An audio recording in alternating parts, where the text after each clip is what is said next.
Welcome back to Scout Report, where today we're looking at 3 young stars who need to leave their current club before deadline day. But do you agree with our choices? Let us know in the comments. Callum Hudson-Odoi.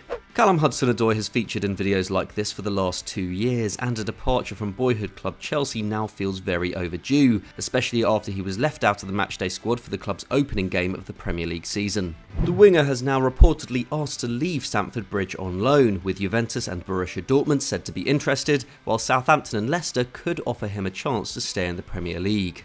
Still only 21, Hudson-Odoi made his Chelsea debut all the way back in 2018 and has racked up 126 appearances in the 4.5 years since. But he played less than 1,000 Premier League minutes last term, starting just 11 times, which even more alarmingly is a career best. There are of course some mitigating factors. The Englishman has struggled with injury throughout his young career, missing 14 games on the treatment table last season alone. But he also hasn't been fully trusted by the last 2 Chelsea managers, with neither Frank Lampard or Thomas Tuchel giving him a regular starting berth, and the club's continued pursuit of wide forwards, despite already boasting extensive depth in those positions, underlines this. So it's fair to say that a change of scene would do the young star some good, but where would suit him best? Highly rated since he was a teenager, with Bayern Munich pursuing him for almost 2 years and even bidding £70 million for him, Hudson-Odoi still profiles very well compared to his peers. And he particularly excels when it comes to ball carrying. Last term, he averaged 9.8 progressive carries per 90 minutes,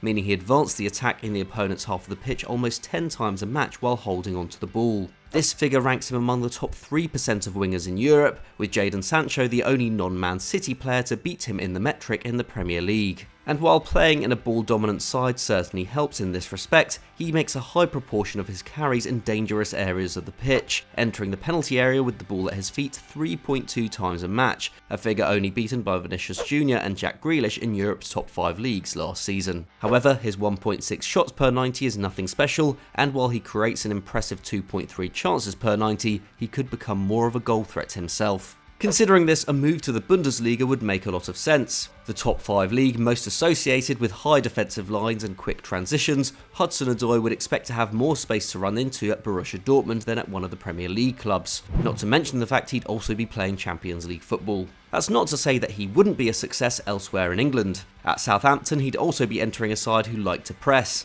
The Saints allowed opponents just 10.5 passes per defensive action last term, a figure which ranked them 6th in the Premier League and not far off Dortmund's 10.1. In Ralph Hasenhüttl's direct, high-energy system, Hudson-Odoi could provide the kind of star quality that ignites the Saints' attack. But a player with a ceiling as high as his should be playing at a club competing in Europe, and while Dortmund needs someone to fill in for centre-forward Sebastian Haller first and foremost, they also don't have much in the way of classic wingers. This seems like a move that would greatly benefit all parties. Abde Ezzalzouli. Currently the subject of an offer from La Liga minnows Cadiz, Barcelona youngster Abde may be readying himself for a move as you're watching this. And it's just as well. While the Blaugrana have constantly scrambled to upgrade their forward line over the last 12 months, a number of promising youngsters have also emerged at the Camp Nou, and Abde, who was initially signed for the club's B team from 4th tier Hercules last summer, is among them. The first Moroccan to play for Barca, Abde impressed in limited minutes under Xavi, who swiftly brought him into the first team after replacing Ronald Koeman in the dugout. His performances were a bright spot in what was otherwise a stuttering start for the manager, with the skillful winger completing an outstanding 5.3 dribbles per 90, a figure only beaten by Adama Traore in the Barcelona squad last term. It's no surprise then to hear that he excelled in ball carrying too, making 9.2 progressive carries per 90, and was also excellent at getting into dangerous areas, taking over 9 touches in the penalty area on top of this, a figure that ranked him among the top percent of wingers in Europe according to FBref, and only beaten at Barca by Ansu Fati, who missed almost the entire season through injury. The one area that he has lacked so far though has been his end product. His 2.5 shots per 90 is pretty decent, especially given 1.8 of them come from inside the box. However, his fairly average 0.2 expected goals per 90 mixed with a pretty poor 19% shot accuracy suggests he still has a lot of work to do on this front, and his creative game is seriously lacking. Abde completes less than 1 key pass each game, a figure that would need to rise considerably if he wants to make it at a top club. And here lies the dilemma.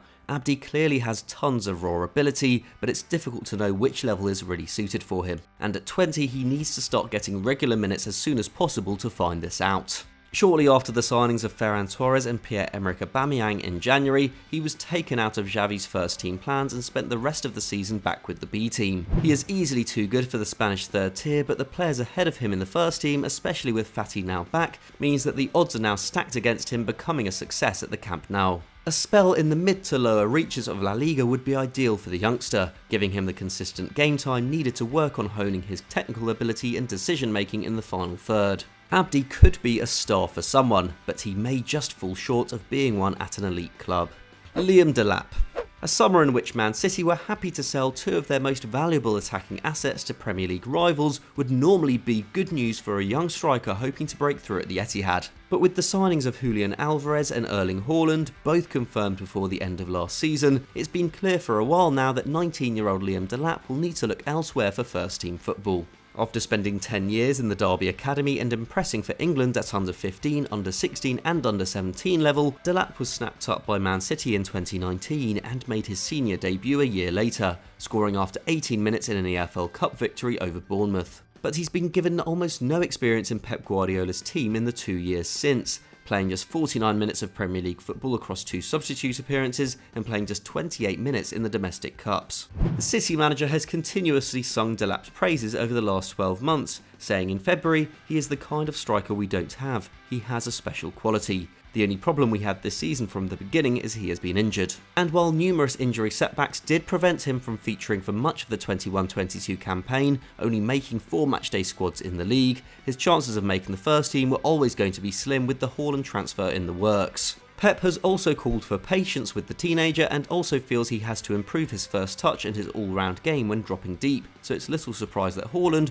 who is practically the finished article at 22, and Julian Alvarez, who at the same age has won multiple trophies and was named South American Footballer of the Year in 2021, have now taken precedent. But despite his lack of top-level experience, Delap's record for City's under-23s is impressive, netting 8 goals and providing 2 assists in 10 appearances for them last term, including 7 goals in his final 5 starts. That worked out to a goal involvement every 80 minutes. If he's able to rack up a strike rate even half as good as that for a senior side, then he'll very much be on the right track. With City reportedly rejecting a bid from Southampton in the region of £20 million, it's clear the club still view Delap as a future asset.